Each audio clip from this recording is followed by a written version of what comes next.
I'm Karen McMahon with Pig Health Today, and I'm visiting with Carlos Vilalta.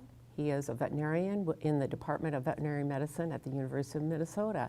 And Carlos, you have been pulling out some data from the Morrison Swine Health Monitoring Project, and this in particular looks at filtered farms.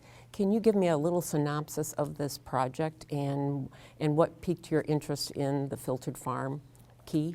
Swine Health Monitoring Project was started by Bob Morrison in 2009, right? And to try to give some information back to producers about the first year or the first season, how bad that the first season was, and compare as a tool to compare different systems and companies, right? So they started that in 2009, and then since then we have been collecting data.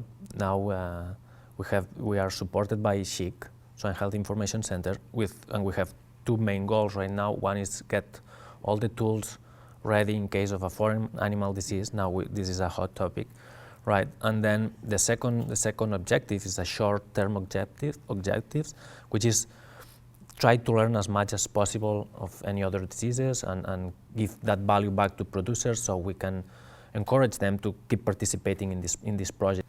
And we're collecting data from farm location, farm health status, if they are filtered or not, right? We have the date when these farms were filtered, and now we have all this data set, all this amount of data through different years in different states, in different companies, right? And we can have a better look at it.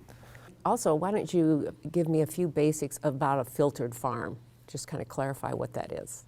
So we're trying to prevent the airborne spread or introduction of that virus in the sow farm, right? And what we're doing, we're putting some filters outside the farm, so all the air that is coming in is being filtered and all the larger particles are being removed.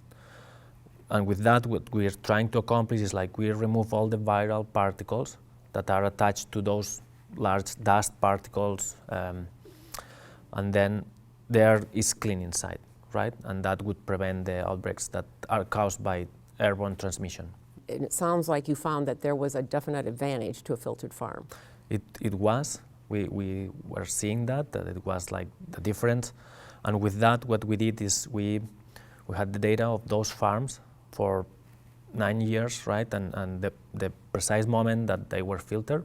And we compared the two different moments, before and after the filter, and the number of outbreaks given that time, right? Given that amount of days, how many outbreaks this farm had before, and how many outbreaks had this farm after. And we were seeing a significant statistical difference, and it was decreasing the number of outbreaks, given that the amount of time. Mm-hmm. What percentage of farms have filtered sow farms? Roughly 150 farms, but given only the states that have filter farms, that corresponds to a 26% of the population that report to us. That doesn't mean that all of the number of farms are filtered. So there is more to a filtered farm than just the filters. There are a lot of other variables that will make it successful, mm-hmm. Correct, is what you're saying? So, yeah.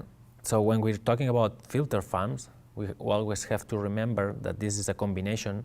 It's a package, like filter plus increasing biosecurity, because the investment that you do in filters, or the owner of the farm or management does in filters, it's a very big investment. So probably if you do that, you want to succeed, right? That investment to succeed, and then you increase other biosecurity practices, like probably having all the doors closed, and then you try to remind the workers what are the correct biosecurity practices, etc., etc. So you have, it's a package, it's a complementary package, which is filter, yes, but then you increase the other biosecurity measures. What kind of a role will filtered farms play should we have issues with African swine fever? We also have compared farms in the same region that they were in the same area, like in a 3-mile radius, trying to compare like the environment of those farms. For example, if they were in a dense region or in a lower region, comparing farms that are filtered and no filter. And in this case, we didn't see any statistical difference because the sample size was small. But it was a tendency, right? Like statistics were showing a trend, and maybe if we had more farms, then it would show that difference. Also, we look at PED, and we also found that kind of trend, like farms that have filters, they broke less with PED than farms that have filters. And you have seen in your data an increase in the number of filtered farms over your 9-year period? Yeah, it has been an increase. We started in the project, there started 25 farms that were filtered. As today we have around 150. And now the number of filter farms that are being filtered are located probably in denser region areas, like swine denser region areas. So probably they are aware of the risk of that, and then are deciding to do that, like to filter the farm and then increase those biosecurity measures.